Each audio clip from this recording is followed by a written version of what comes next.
Okay, we're starting. Alexis. Sabrina. Donna. April. Jessica. Hi, I'm at work today, so I thought the best thing to demonstrate would be how to undress, clean, and change a wound dressing. So this is Jessica, my patient. So she has a leg laceration from some type of accident. So the first thing we would do after we checked her in and confirmed who she was is that we would undress the wound. So we put her on a clean table with a nice dressing sheet underneath, and we'll get out our gloves. And then we would cut the dressing on the side that doesn't have the wound.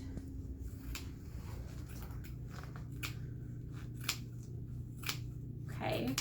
So after you take off the dressing and dispose of the dirty one in the garbage, we would then, It smells. so then we would then take the soap and water and we would clean the wound. We usually use just regular non-scented soap, and we'll wet the washcloth and clean the wound like this. Making sure that everything's off, like all old medications or anything like that. Then we would then dry the wound and then throw out everything. So normally if it was a huge open wound or a burn, we would cover it until the doctor came in. So after the provider comes in, they'll assess the wound and then tell us how they want it redressed. So after we then rewash our hands, and we'll read the directions on what they want to do for the dressing. So then we re-glove, and we have all of our supplies already set out. So we have our gloves and our scissors. We have the medication that they'll put on. So today they're gonna put on like polysporin on the wound. We'll use gauze. This is Curlex. It's a long stretchy gauze to wrap around the leg. This is called Cystinet. To keep dressings in place for where things might fall down. This, and then we'll either just leave it as a Cystinet, or we can ACE wrap it for like compression to keep the swelling down. And of course tape just to keep everything together. So we will glove up.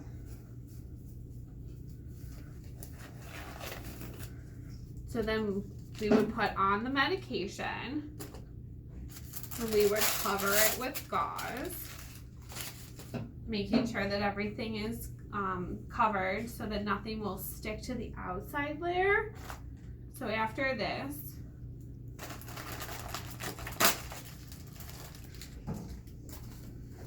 we would rewrap.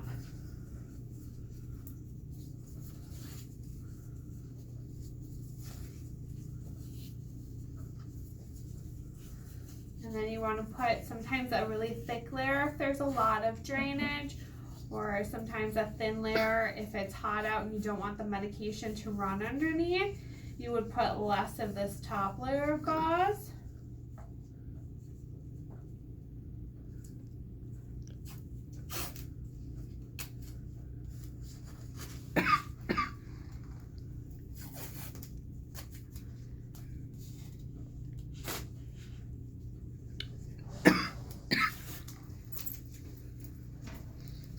Okay, so then you would put on the Cystinet to keep everything in place. We'll make this shorter for better. Normally they wouldn't have, shoes and things like that on, so everything would stay in place like this. For people who also have, we don't want to tape to their skin for more breakdown around the wound. And then if we didn't want to use the Cystinet or we needed compression, we would wrap with an ACE wrap. Since we're just doing it to keep this in place, we don't have to go around the ankle or on the foot. Everything will get wrapped.